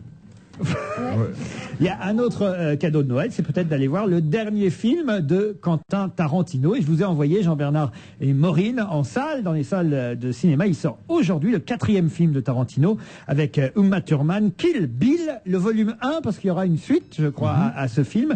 Un téléphone portable sonne, c'est celui de Pierre Bénichou. Les affaires reprennent. La routine. C'est Quentin Tarantino qui l'appelle. Il faudrait savoir s'il pouvait... David Carradine, c'était celui de... Absolument, celui qui jouait notamment dans... En Kung Fu, là, enfin... Oui, les trucs de Kung Fu, mais je crois que c'est lui aussi qui jouait dans Nashville de Robert Altman. En tout cas, Bill... C'était son fils. Kill Bill est le film événement du jour. Vous êtes allé en salle le voir. Comment c'est, Jean-Bernard Hébé? Alors moi j'ai trouvé ça absolument formidable. Donc je sais que tout le monde va dire comment, mais c'est un scandale, il y a trop de sang, il y a trop de violence, il y a trop de combats, il y a trop de si. C'est une bande dessinée, il s'est fait sublimement plaisir. Rappelons que c'est à lui qu'on doit Pulp Fiction, pour ceux qui l'auraient oublié. Jackie Brown, qui était extraordinaire, Reservoir Dogs, avec la plus belle scène, à mon avis, l'une des plus belles scènes du cinéma, avec une caméra qui tourne autour de 6 types dans un diner, dans un restaurant. Mais enfin, on n'est pas là pour parler de Reservoir Dogs. Donc, Kill Bill, il est évident que Quentin Tarantino est l'un des hommes qui connaît le mieux le cinéma au monde. C'est une encyclopédie vivante du cinéma. Donc, il reprend des bouts de films... Il y a un peu trop de références, peut-être. Non, il n'y en a pas trop. Il fait un amalgame extraordinaire. En Pierre plus, a tenté un truc. Voilà. Il y a une autre chose, c'est que c'est un fan des mangas, c'est-à-dire à la fois les bandes dessinées et les films japonais très violents avec les petits-enfants qui sont très violents. Il fait 20 minutes de manga. À un moment, il y a 20 minutes ou un quart d'heure de dessin animé. Et donc, dans le film. Faut aimer les mangas. Faut aimer ça.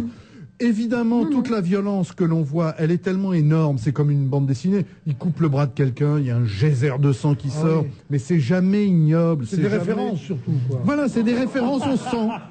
C'est des références au sang.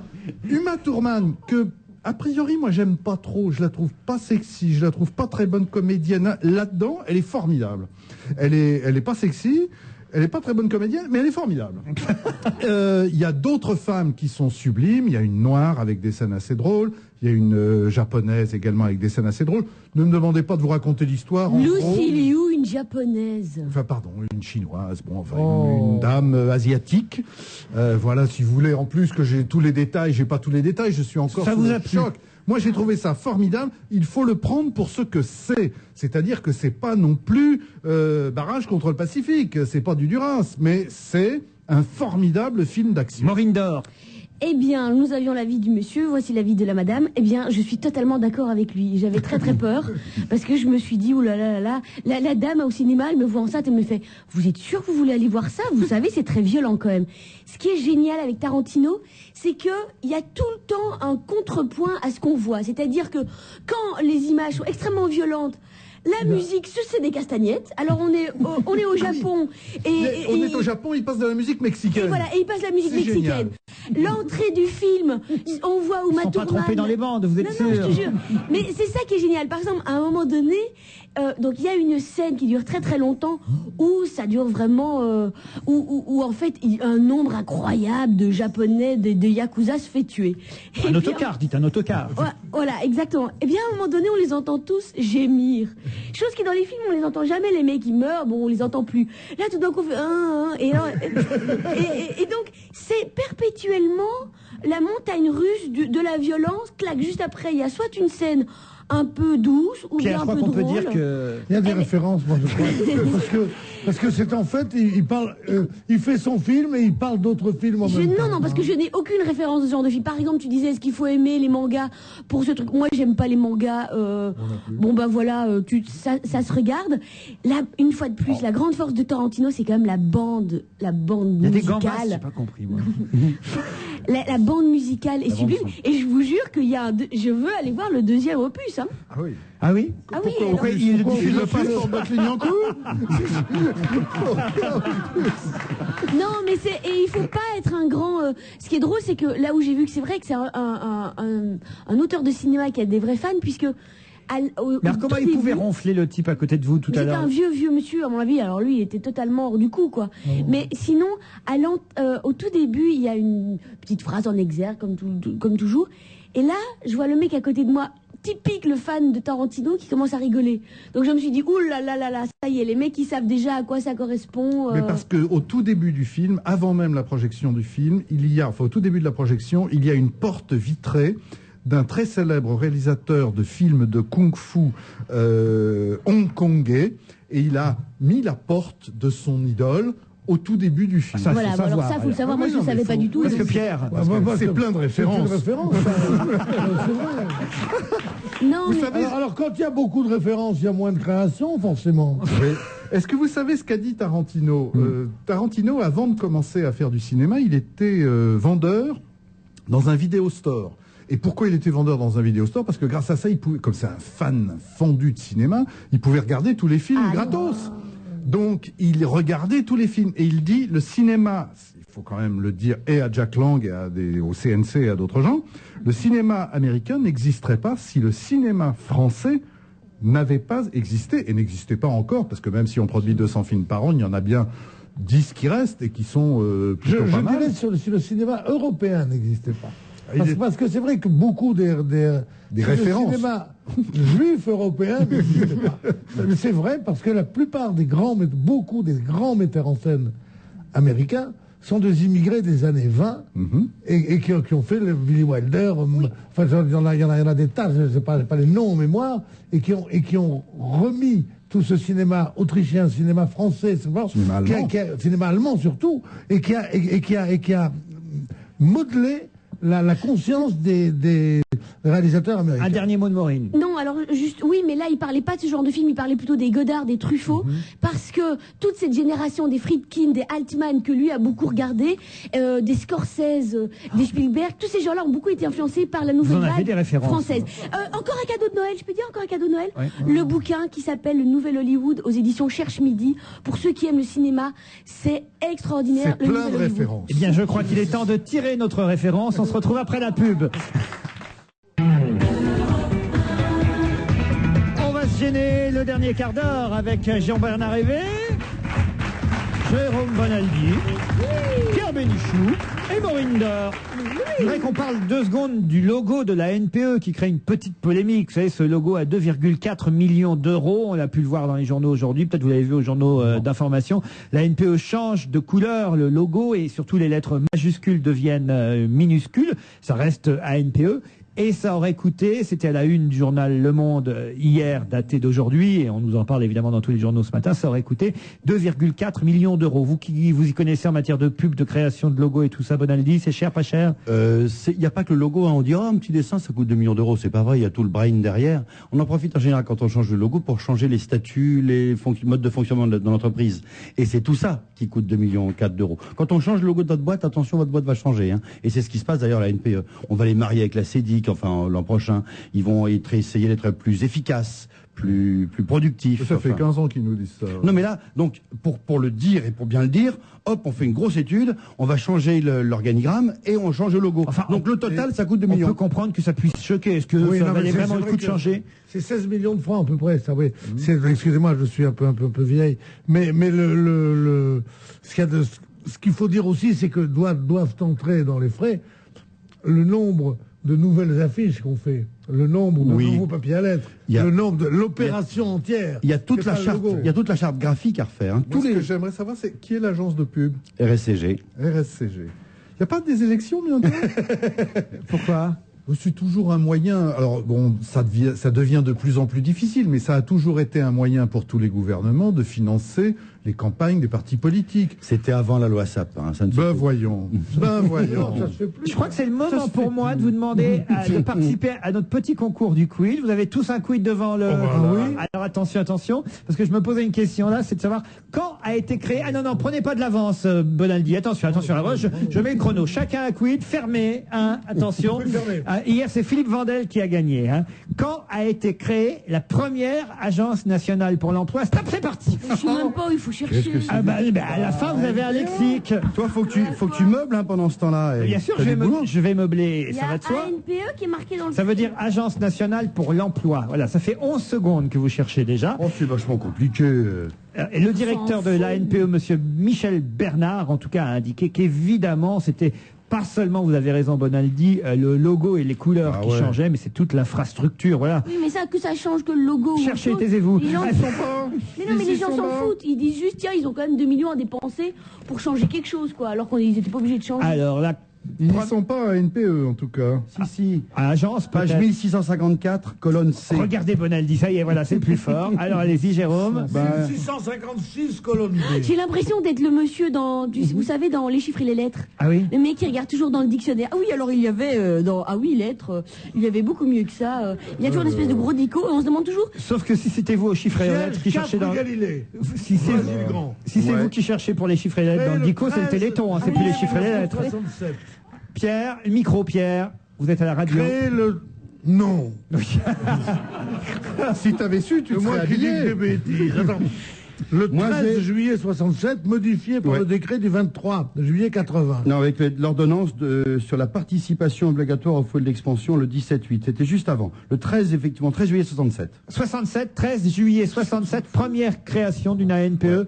C'est Jérôme Bonaldi le gagnant. Bah non, aujourd'hui. on est ex-aequo, là. C'est lui qui a le droit d'aller s'inscrire. Bon, Maureen, vous en êtes où là? Vous êtes à Ça y est, j'ai trouvé. Ananas, c'est-à-dire Ananas. Non, ça y est. J'ai trouvé Agence nationale pour l'emploi.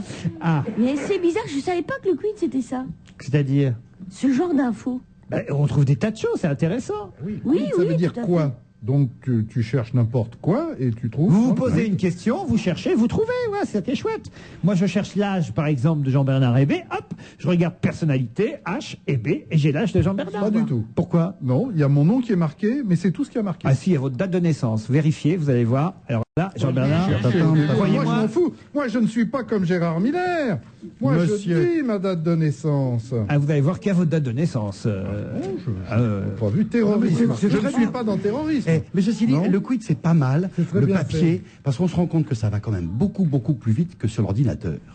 Et moi, j'aime bien l'informatique et tout ça, j'aime bien Internet et tout ça, mais sincèrement, le papier, à armes égales, là, il y aurait un type avec un ordinateur branché déjà, hein, ben, on gagne, mais largement avec le support papier. Oh là il y a là le là quid sur là. ordinateur, hein, je dis ça Il aussi. faut, parce que faut surtout pas que je me pose de questions dans la vie, parce que je sais pas utiliser un ordinateur non plus. Si tu vas partir du moment où Mais je je crois sais ni utiliser que vous le ne vous quid, posez ni pas de rien. questions, la preuve c'est que vous êtes parmi nous. Non, c'est que j'ai un caractère joyeux qui prend ce qu'on me donne. Alors, on me dit tu veux venir, je dis oh bah oui. Mais oui, bon. Alors, il est temps de passer à autre chose. Pierre s'est endormi. Oui, je on vous s'en signale. donne mon âge. Il y a votre âge. Ils l'ont donné, voilà. C'est quand on On anime passe à autre chose. J'ai quelques emails pour terminer l'émission, si vous voulez bien. Hein, ça vous intéresse quand même, parce que on a Fred, par exemple, qui nous raconte une dernière histoire belge pour aujourd'hui. Hein. C'est pour faire plaisir à nos deux Belges qui sont dans la salle et qui hochent de la tête toujours tous les deux en même temps. Ils sont formidables. Mais on devrait les mettre à l'intérieur. J'ai de la place sur la plage arrière de ma voiture. Hein, si vous- Ah oui, n'est-ce pas? Ils sont géniaux, hein, vos copains belges. Hein. Et quand on freine, ils ont le nez qui s'allume. Mais vous arrêtez un peu là. C'est là Qu'est-ce qu'on va que c'est que s'apercevoir ça que c'est le groupe belge qui vient racheter au repas. On est tous virés. Mais vous oseriez faire ça d'autres peuples que de la Belgique? Absolument. D'autres vrais peuples, non. Pourquoi les Belges ont sur leur table de nuit un verre plein et un verre vide? Parce que la nuit, ils se réveillent et des fois ils ont soif et des fois non. Ah ben, je peux en faire une alors, je peux en raconter une Allez-y, aussi. très vite. C'est l'histoire d'un type qui voudrait acheter un timbre, un Belge, donc il va à la poste, il fait pardon madame, est-ce que je peux avoir un timbre à 0,80 € s'il vous plaît? Alors la bonne femme le lui donne, mais il fait « Vous pouvez enlever le prix, c'est pour offrir. » C'est mignon, vous voyez, c'est mignon. Ah, pour vous, Jérôme, il y avait un email important. Olivier attend votre réponse. Bonjour, j'attendais avec impatience la liste des invités d'aujourd'hui. Je suis rassuré. Ouf, Bonaldi est là. J'ai acheté des beignets aujourd'hui. Combien de jours puis-je les garder au maximum pour qu'ils restent frais à la consommation? Parce que ce n'est pas écrit sur l'emballage. Vous voyez, vous servez dans la vie, Jérôme. Des beignets. Je ne connais pas la DLUO des beignets. La quoi? La date limite d'utilisation optimale. Oh là là là là. À ne pas confondre avec la DLC, qui est la date limite de consommation, qui n'a rien à voir. Michel m'écrit, s'il vous plaît, faites-moi plaisir, puisque vous avez aujourd'hui à la fois Monsieur Hébé et Monsieur Bénichou. Demandez à Monsieur Hébé ce qu'il pense des chaussettes rouges que porte de temps à autre Monsieur Bénichou.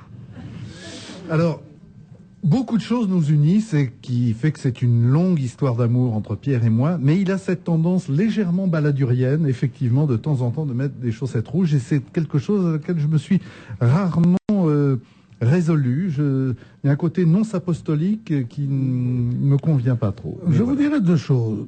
Cher ami. La première, c'est que cette fraternité, cette histoire d'amour dont vous parlez, il faut être deux pour la vivre, n'est-ce pas? Pour l'instant, j'appellerais ça une sorte d'amour lointain que j'observe sans partager. Maintenant, pour les chaussettes de Monsieur Balladur, en effet, étaient d'un rouge vermillon, qui était un rouge semblable à ceux du Vatican. À ceux du Vatican. Et d'ailleurs, il achetait à Rome, dans une boutique spécialisée dans les sous-vêtements sacerdotaux, avec lesquels on peut aller à 140 à l'heure. Il achetait ces chaussettes-là. Moi-même, des chaussettes... Je pensais y échapper, mais non. J'ai des chaussettes qui... Non, on peut pas. Rouge grenat, assez soutenues comme ça, qui n'ont rien à voir avec celle-là. Oui, la même couleur que les gilets des buralistes. Non, remettez pas ça. Ils sont furieux contre nous, les buralistes. Ah, pourtant, t'étais bon, Pierre. Écoute, j'ai revu ton making-of, là. Enfin, j'ai réécouté le making-of. Oui, mais moi, je n'attaque pas sur le physique, je n'attaque pas sur la cravate, c'est honteux. Moi, j'attaque sur la saloperie. Non, mais c'est vrai que je suis allé un peu trop loin. Et d'ailleurs... Mais ils te servent encore quand tu vas acheter des clopes? Mais ils me reconnaissent pas. Il y va avec un masque, les gens croient que c'est un braquage, il donne tout de suite les clopes. Serait-il possible de dire à Mademoiselle Dor, m'écrit Didier, que nous sommes plusieurs milliers en France à être passionnés par le plus vieux trophée sportif du monde, c'est-à-dire l'America's Cup. Voilà. À sa décharge, il faut reconnaître que nous sommes beaucoup moins bruyants que les beaufs fanatiques de football, me dit Didier. Ah, mais je regarde pas le foot non plus. Enfin, quand même. Bien la voile et ça pollue pas en plus. Et Benoît, tiens, rectifiez ce que vous avez dit il y a maintenant à peine un quart d'heure. Pour d'arrache, on n'a rien gagné du tout. Ah, dit vous Benoît. voyez, c'est qu'est-ce que je disais? C'est la sélection du site qui va concourir pour représenter l'Europe. Maintenant, la compète commence. C'est en décembre qu'on aura la réponse. Ah, bah alors, mais à coup de pas, on est dans un studio où il y a la télé, et sur la télé, il y a LCI et il y a un déroulant, et j'ai cru voir qu'on avait gagné. Non, on n'a pas gagné, on n'a pas gagné. Et tu devrais connaître le proverbe belge quand même. Neige en novembre, Noël en décembre. Qu'est-ce que ça veut dire, ça? Et le pape au balcon, le roi des buralistes, oui. Il est marrant, ce monsieur le pape, le chef buraliste. Hein. Oh oui, il a appelé son tabac le Vatican. Le Vatican, c'est vrai, oui. Oui, mais c'est un type efficace, hein, parce que manifestement, la mobilisation des buralistes frappe les esprits, c'est le moins qu'on puisse dire. Hein. Que fait Sarko? On m'a envoyé d'ailleurs pour vous, Jérôme. Est-ce que je vais retrouver l'enveloppe? J'espère. Ah, non, zut. Du vrai tabac. Si, tenez, regardez, voilà, c'est pour vous. C'est du vrai tabac. Jusqu'à faire la tille? Alors, regardez, voilà, des vraies feuilles de tabac. Oui. C'est un auditeur qui me dit, il serait peut-être temps qu'on dise que c'est surtout aux producteurs de tabac qu'il faudrait imposer des taxes, parce que eux, au lieu d'imposer des taxes, on continue à leur donner des subventions. Alors, si on veut vraiment empêcher les gens de fumer, c'est pas les buralistes qu'il faut emmerder, c'est les producteurs de tabac. En même temps, on sait très bien que c'est pas le tabac de notre pays, de France ou de Belgique, qui peut remplir les cigarettes qu'on achète. Hein. Les blondes, il y a un petit peu de blonde qui se fait en France. Hein. C'est vrai que le tabac brun est en Belgique plutôt aussi, on a un très bon tabac, le tabac de la Semois. Et puisqu'il me reste à peine 1 minute et 15 secondes, j'ai un cadeau pour vous, Maureen Dor. Arthur est tout doux. Regardez, c'est une maison de jouets, puisque en ce moment, on nous envoie des tas de jouets pour Noël. Arthur est tout doux. Voilà, appuie sur ma main et ça fera du bruit. Appuie sur ma patte. Il y a le même en Michael Jackson, mais c'est interdit aux moins de 18 ans. Là, il chante Arthur avec son tout doux. Je vous l'offre pour peut-être Gaspard ou le futur bébé. On ne sait pas comment il s'appellera encore. Le fabricant, c'est qui? Estelle? À l'idée, oui, d'accord. Je peux le faire marcher, non, après? Ah bah après l'émission, n'est-ce pas? C'est ça les enfants, dès qu'on leur offre un jouet, ils veulent jouer avec. Hein. Ils veulent le casser surtout. Et tu n'as pas le droit de l'amener à l'école. Hein. Et puis un dernier email pour vous dire au revoir, Maureen Dor, vous allez nous manquer en fait pendant quelques semaines, quelques mois où vous allez partir. Soyez bons, je vous écouterai pendant la tétée. Pendant la tétée? Ah oui. Et pendant le travail, pendant l'accouchement. Ben nous on écoutera les grosses tétées. Marie-Hélène me dit gros bisous à Maureen, elle va nous manquer. Moi je l'adore car elle parle vrai comme nous et ne comprend pas toujours tout comme nous. Plein de bonheur pour elle et ses enfants et qu'elle revienne vite chez Laurent car il n'y a que lui qui ose la faire venir pour notre plus grande joie. Eh bien elle a raison, c'est pour notre plus grande joie. Maureen, on vous embrasse, vous allez nous manquer. Et on se retrouve demain à 16h. Bye bye. Europe 1, il est 18h. Le journal est présenté par Vincent Parisot. Bonsoir.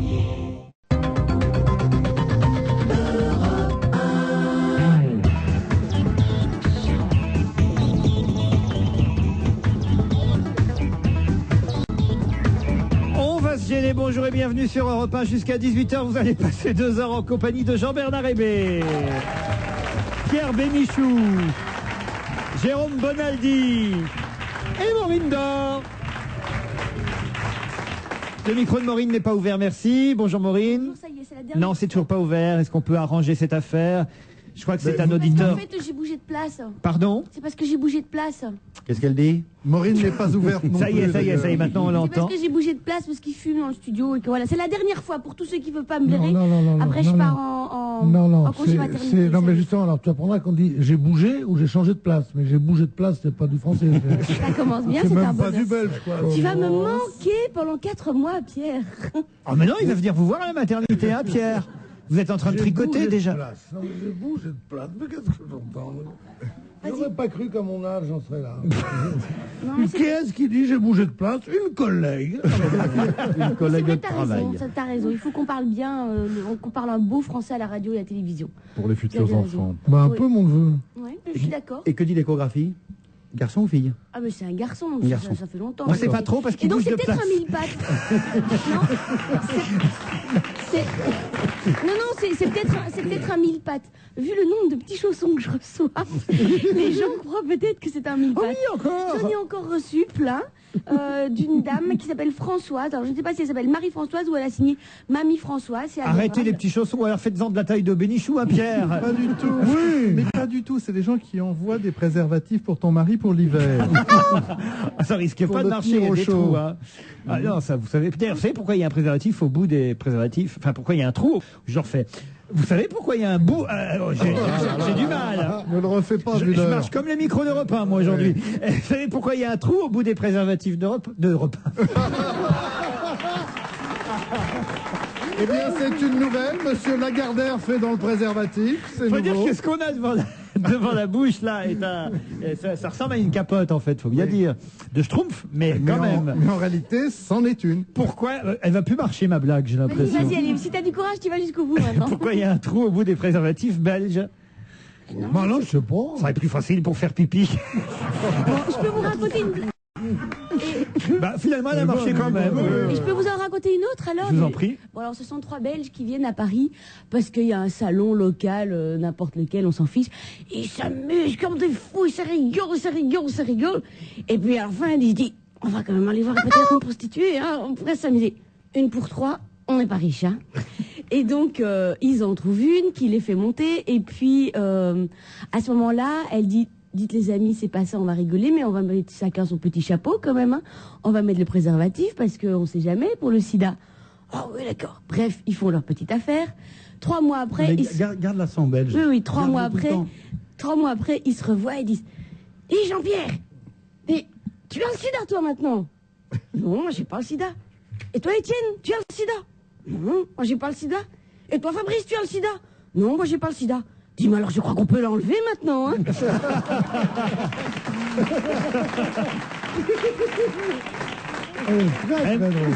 Maureen, n'est-ce pas pourquoi les Belges sont-ils en pyjama sur leur moto? Je sais pas. On sait pouvoir se coucher dans les virages. Et je peux terminer encore avec... Celle-là m'a été envoyée par Michel, un auditeur. Alors, ben, encore la dernière blague belge que je connais avec les. C'est un festival, c'est son dernier jour. Hein. Il y a un monsieur belge ici, hein, dans la salle. Deux, il est deux. Il ne veut pas être tout seul parce que.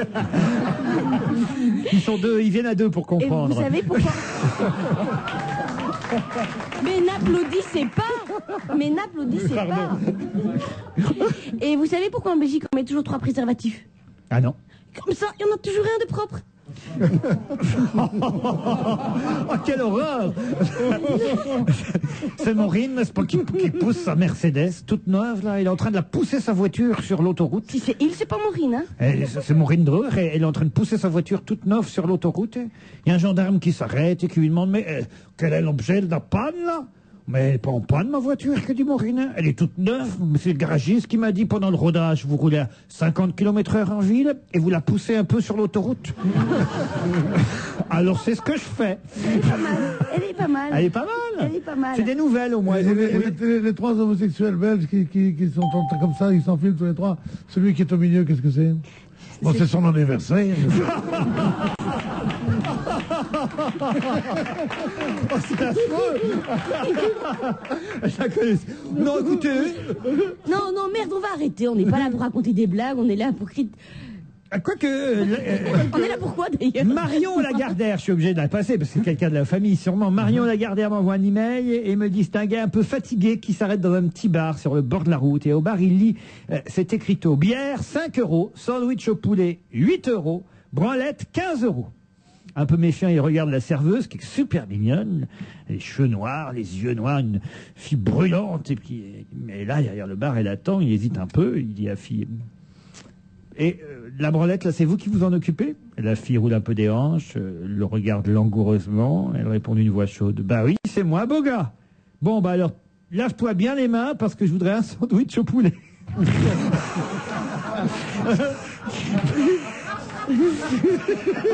Ça, j'aime bien. Moi, j'aime bien. Moi aussi. Non, hein, voilà.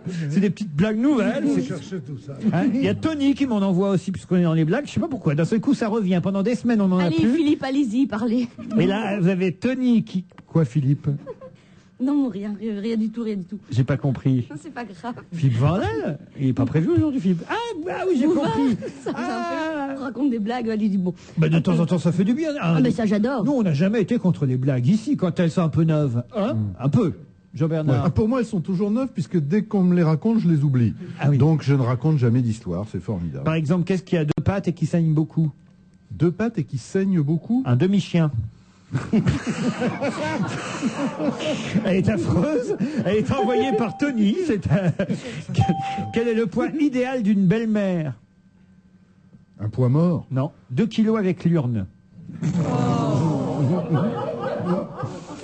Un jour, le Père Noël arrive en Somalie avec ses petits elfes, ses petits nains, ses reines. Sur place, le Père Noël, arrivé en Somalie, demande à ses petits elfes, mais pourquoi ces enfants sont-ils aussi maigres? Les lutins répondent, mais parce qu'ils ne mangent pas. Comment ça, ils mangent pas? Dans ce cas, pas de cadeau. Aujourd'hui, moi qui ne me souviens jamais. Oui. Oui, c'est quoi mais vous la connaissez tous, évidemment. C'est quoi un moule à tarte en Somalie? Ah oui, elle est vieille, celle-ci. Ah oui, moi aussi. C'est une capsule de bière. Mais exactement. Vous la racontez mal, parce que c'est le contraire. Il faut demander c'est quoi une capsule de bière en Somalie? C'est un moule à tarte. Vous l'avez... Oui. Non, je m'abstiendrai dorénavant. Vous l'avez dit, il faut pas. Et la blague antiraciste qui circule sur le net, vous l'avez sans doute déjà racontée. Ah non, allez-y. C'est une histoire, paraît-il, vraie. Peu importe qu'elle soit vraie, elle est belle. Ça se passe dans l'avion entre Johannesburg et Londres. Il y a une dame assise à une place économique, tu la connais par cœur. C'est moi qui l'ai raconté. Ben voilà. Bon, on la connaît par cœur. Finissez-la comme moi. Alors, elle est assise à côté d'un black. Et elle appelle l'hôtesse de l'air et elle dit, madame, c'est un... Enfin, mademoiselle... Ah oui, c'est Maureen qui l'a raconté. Et alors, il paraît, ils m'ont dit, quand je l'ai raconté, cette fameuse histoire, ils m'ont dit, toi, tu dis que c'est une blague. Tu vois, par exemple, moi, je dis que c'est une vraie histoire. Oui. Moi, j'ai reçu sur le mail en disant, c'est une vraie histoire. Moi, j'ai une vraie histoire, là. Moi, je suis con, j'aimerais avoir la fin, moi. Tout le monde voudrait avoir la fin. Eh bien, vous allez sur le net, europe1.fr. Et voilà, des sous. Il n'y a pas de raison qu'il y ait que TF1 qui ramasse de l'argent. Pierre Bénichou. J'ai une vraie histoire antiraciste assez drôle. C'était dans une ville de garnison, mais c'était, je crois, vers les années 50, près de Toulouse. Et il y a une dame de la bonne société qui fait une soirée comme ça.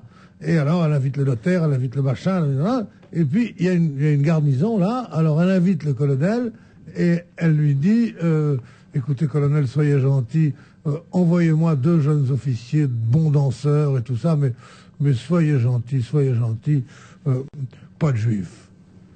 On aurait dit très bien, madame, je comprends très bien. Le soir de la fête arrivent 2 noirs. Alors, et là, elle dit, mais je crois que votre colonel a dû se tromper. Elle dit, le colonel Lévy ne se trompe jamais, voilà. Ah, elle est très jolie. Elle est très belle. On me l'a vendue comme vraie. Elle est belle. Là aussi, celle-ci est vraie, paraît-il. Hein. Ça se passe chez Maureen. Il y a son petit garçon, le plus grand, qui va à l'école le lendemain. Et puis la maîtresse d'école demande au petit Maureen de lire un texte, de se lever, de raconter un événement inhabituel qui est arrivé récemment dans la famille. Vous voyez, ça arrive souvent à l'école. Alors le petit Belge. Gaspard. Non, je voulais pas le mêler à cette histoire, votre fils. Si, c'est Maureen, c'est son petit garçon, alors. Oui, mais enfin, d'accord, mais vous, je veux bien me moquer de vous, mais pas de votre fils. Alors, d'accord. Non, pas les gosses, comme dirait Michael Jackson, pas les gosses. Alors Gaspard, allons-y, puisque c'est Gaspard. Eh bien, la semaine dernière, dit Gaspard, maman est tombée dans le puits au fond du jardin. D'où Jésus, fait la maîtresse, mais elle va bien, au moins. Je suppose, hein, elle a arrêté d'appeler à l'aide hier. Je trouve ça mignon. C'est vrai. Voilà. Ça me fait penser, comme petit cadeau de Noël, je le dis déjà bien à l'avance, mais il y a une collection de petits bouquins qui sont les perles des écoliers. Ça doit dater des années 50-60, des perles d'écoliers des années 50-60. Ils sont pas fraîches. C'est beaucoup. Non, mais c'est beaucoup d'histoires dans les fermes. C'est à pleurer de rire, je vous jure, comme petit cadeau de Noël. C'est une collection de petits bouquins. Il y a les perles des écoliers, les perles de... C'est avec les fautes d'orthographe qu'ils faisaient à l'époque. C'est les mêmes qu'aujourd'hui. Exactement ce genre de choses. À l'époque, ils faisaient des fautes d'orthographe. Hein. C'est dingue. Maintenant...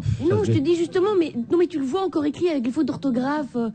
Enfin, bon, vous vous foutez de ma gueule, je vous dis que c'est un bon petit cadeau, pas cher et sympathique. Non, mais c'est un cadeau pas cher et sympathique. Il paraît que c'est très nouveau en Belgique. C'est un truc. C'était la foire au cancre, ça s'appelait. C'est Jean-Charles. Jean-Charles, entre 1930 et 1958, on n'en pouvait plus. En 59, on a dit, c'est une autre meilleure idée, de cadeau pour Noël, une friteuse. Pardon, messieurs. Ah, non, mais c'est marrant parce que quand je parle aux messieurs, ils font le même mouvement de la tête en même temps. Il y a même des Siamois en Belgique, alors c'est marrant. Ça alors, hein. Ils comprennent vite, hein, c'est formidable. Là, ça arrive. Écoutons, on va arrêter sur les Belges, vous êtes d'accord? D'autant que j'avais d'autres emails, là, c'est intéressant aujourd'hui. J'ai par exemple Philippe qui m'écrit, qui me dit: j'ai découvert le visage de Jean-Bernard Hébé à la télévision l'autre jour. Et alors la question se pose, est-il le demi-frère de Jean-Claude Carrière ou de Jean-Claude Brialy? Voilà. Certains trouvent une ressemblance avec l'un et avec l'autre. C'est la barbe, hein. J'aurais préféré Sean Connery, mais enfin, je m'y ferais très bien. Je veux bien le talent de l'un et la répartie de l'autre. J'écoute votre émission pratiquement tous les jours, me dit Pascaline, sauf quand je suis en cours, malheureusement. Merci beaucoup. Chaque après-midi, j'attends avec impatience le moment où je pourrai vous écouter. Mais cela fait un moment que je n'ai pas entendu Morinder, que j'apprécie énormément. J'adore sa sincérité et sa fraîcheur. Serait-elle partie à cause de sa grossesse? Eh bien non, Pascaline. C'est aujourd'hui sa dernière fois à Maureen. Hein. Là, on revient au bout de combien de temps après un accouchement? Ça dépend si vous allaitez ou si vous allaitez pas. Ah oui? Moi, comme je vais allaiter, c'est 4 mois. 4 mois. J'allaitais pas à Europe pendant combien de temps? Je ne sais pas. Mon Dieu, c'est une tournure belge, tu sais. J'allaitais pas pendant 3 mois parce que j'étais mère. Mais vous pouvez venir allaiter ici, ça ne nous dérange pas du tout. Hein. Non, à la télévision. Ah! C'était à la télévision. Enfin, j'avais pas allaité à la télévision devant tout le monde. Hein. Non, mais ici, vous pouvez venir allaiter ou pas? Oh oui, non, mais en juin, juillet, à l'été. Ça vous gênerait d'allaiter votre bébé devant nous, là? Ah bah oui. Ah oui. Pierre. On en a vu d'autres. Hein. Ah, franchement, même sans bébé. Hein. Écoutez, c'est drôle parce que je serais plutôt du genre justement à me dire qu'on peut allaiter partout, mais quand je vois des femmes qui le font vraiment, je sais pas, je trouve ça toujours un peu bizarre. Les gens sont au courant de votre grossesse, en tout cas. Chris m'écrit: salut, c'est Chris. Je vous suis constamment à la radio et à la télé. Je suis dans le domaine sportif. Je vis à Karlsruhe. J'adore Maureen, la Belge, dit-il. J'ai entendu dire qu'elle a un enfant. Ma question est la suivante. Maureen, pourrais-tu me donner un œuf? Ça alors, c'est une demande, hein, c'est... C'est pas une poule, ma copine. Non, enfin, il couvre quelque chose, manifestement. J'en ai marre qu'on se moque de Maureen sur le fait qu'elle soit petite ou belge. Je l'apprécie beaucoup. C'est une fille fort intéressante qui a toujours des remarques pertinentes. Merci Mais beaucoup. une femme devrait savoir que si on se moque d'elle et de son physique, quelque chose, c'est qu'elle est ravissante. Si c'était une femme laide, personne n'oserait faire une plaisanterie. C'est sûr. Donc on peut te dire maintenant que tu nous quittes à jamais, parce que on ne les reprend jamais après la grossesse. Oui, tant pis. On les laisse être mères 7-8 ans et après elles sont trop vieilles. Alors je peux te dire une chose, tu as été pour nous une sorte de point d'horizon, comme ça, une sorte de soleil, une sorte de flamme. Et oui, je peux te dire, ma flamme, maintenant, ton mari est au courant, le petit est de moi. Oui, Allez, on se retrouve après la pub, à tout de suite.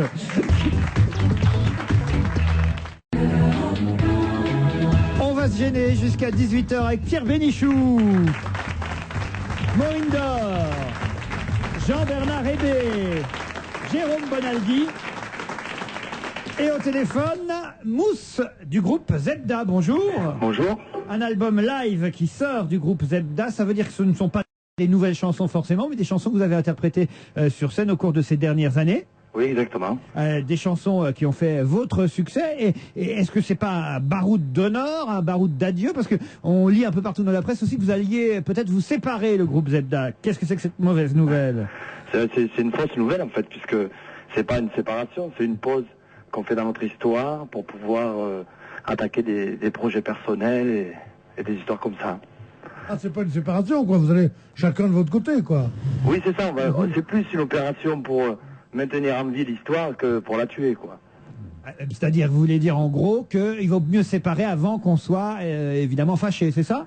Non, je veux dire que quand on est dans une histoire collective, pendant 15 ans, les 7 mêmes, c'est pas forcément évident de se retrouver avec des choses à se dire tout le temps. Non.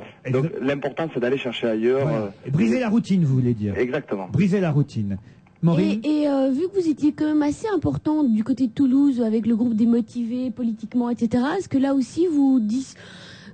alors de nouveau Pierre va me dire comment elle parle celle-là. Est-ce que vous dissolvez le groupe Non, ça n'a rien à voir. Zebda c'est un groupe de musique, on fait des projets d'albums, de chansons, de tournées.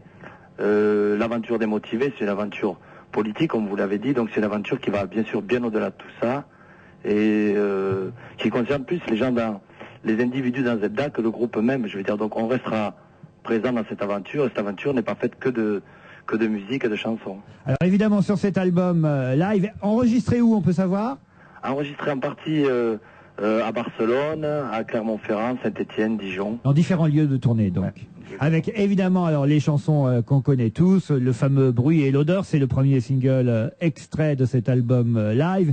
Le fameux Tomber la chemise qui vous a un peu collé à la peau pendant un moment, mais vous continuez à l'interpréter sur scène quand même. Oui, bien sûr, parce que c'est un morceau qui nous a fait connaître et la dimension populaire est très importante pour nous. Voilà, l'erreur est humaine, le fameux Motivé aussi, hein, qui a donné le nom effectivement au mouvement politique. D'ailleurs, c'est bien dans cet ordre-là, la chanson a précédé le mouvement politique ou c'est l'inverse? La chanson a précédé. Ouais. Motivé. Jean-Bernard Hébé? Moi j'avais une question, je vous connais pas très bien, mais est-ce que, c'est presque technique comme question, est-ce que vous signez toutes les chansons collectivement ou est-ce qu'il y a un auteur et un compositeur? Alors il y a un auteur, c'est Magide, un des 3 chanteurs. Par contre la musique on l'a fait collectivement. D'où la complexité, c'est-à-dire que nous l'aventure elle est là, quoi. On a tout fait ensemble les 7 depuis 15 ans. Et donc effectivement au bout de 15 ans ce qu'on se dit c'est bon, allons essayer de chercher autre chose ailleurs et retrouvons-nous mieux ensuite, quoi. Voilà. 18 chansons enregistrées en live lors de la tournée du groupe Zebda. Pour tous ceux qui aiment Zebda, ils sont nombreux à nous écouter. C'est l'occasion de réécouter effectivement ces tubes que j'ai cités, puis plus quelques autres évidemment. Il y a un truc, j'arrive pas à le dire, c'est Ouagadadim. Ah, c'est Voilà la Radim. Voilà Radim. C'est celle-là que vous aimez bien, vous? Oui, j'aime beaucoup celle-là. Et ben moi j'ai choisi une autre chanson parce que je ne la connais pas. Je vous ai jamais vu, hélas, sur scène. C'est la reprise de la chanson de Claude Nougaro. Vous êtes d'accord? La chanson de Toulouse, c'est pas une reprise. Ah, c'est pas la reprise, merde alors. C'est notre vision à nous de Toulouse. C'est votre version à vous? Ouais, mais qui n'a rien à voir avec celle de Claude. Ah, je croyais que c'était une reprise de la chanson de Nougaro. Non. Zut, alors enlève-la, non, pas celle-là. Maintenant, justement, on va la découvrir, vous êtes d'accord? Sans problème. Sans problème, 100% Zebda, Toulouse, leur version à eux. Bonsoir la merveille, mesdames et messieurs, c'est le groupe Zeta de Toulouse. Ça c'est vrai.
Le groupe Zebda Toulouse, ça n'a rien à voir avec la version de Claude Nougaro, hein, c'est non, sûr. Non, ça, ils l'ont dit, ça n'a vraiment rien à voir. Ça n'a rien à voir du tout. Rien à voir du tout. Sincèrement, Non, mais- il y a un problème avec les paroles. J'ai rien compris. Ah bah, s'il y j'ai avait pas qu'avec les saisi paroles. Il C'est un disait vrai Toulouse problème. de temps en temps quand même. Oui, j'ai entendu Non, il disait aérospatial. pas Toulouse, il disait Caen. C'est pas la même chose. J'ai Enfin, entendu c'est aéro- proche, c'est proche. Moi, j'ai entendu aérospatial. On aurait dû passer le bruit d'or ou tomber la Non, mais- chemise ou motiver. On s'est trompé, voilà. Tout ça, c'est On se très rattrapera sympathique. un autre jour. Non, c'est très sympathique, mais quand même, ça sent trop la bière et le joint, tout ça. Comment ça Ah ouais. Bon, attendez, Jean-Bernard. Ça sent la bière, la joint, la merguez, le couscous et le gros rouge. Vous mélangez tout ça Là, c'est la bien France. fort. C'est la France. Ah on ouais, attend. c'est la France. Donc le pastaga. Oui, mais ils sont pas trop pastaga. à Non, Toulouse. attendez, Moi, j'y vous, vais de Jean-Bernard temps en Hébé, temps. qui avait été rock'n'roll, qui avait adoré les Stones, Mick C'était une Jagger, autre vie. David Bowie, c'était quand même pas des saints, ces gars-là. Ah, mais j'ai pas dit que c'était des saints. D'abord, c'était une paire, mais non, excusez-moi, c'était quand même plus créatif que ça. Ça, ce n'est que festif. C'est formidable d'être festif, mais ça, c'est que festif. C'est-à-dire qu'on en a plus rien à cirer de savoir si on joue bien, si on joue pas bien. On met un petit peu de musique On orientale. va le rappeler tout de suite. Mais à part ça, ils sont très sympathiques. Leur mouvement est sympathique. Ce qu'ils font à Toulouse, c'est sympathique.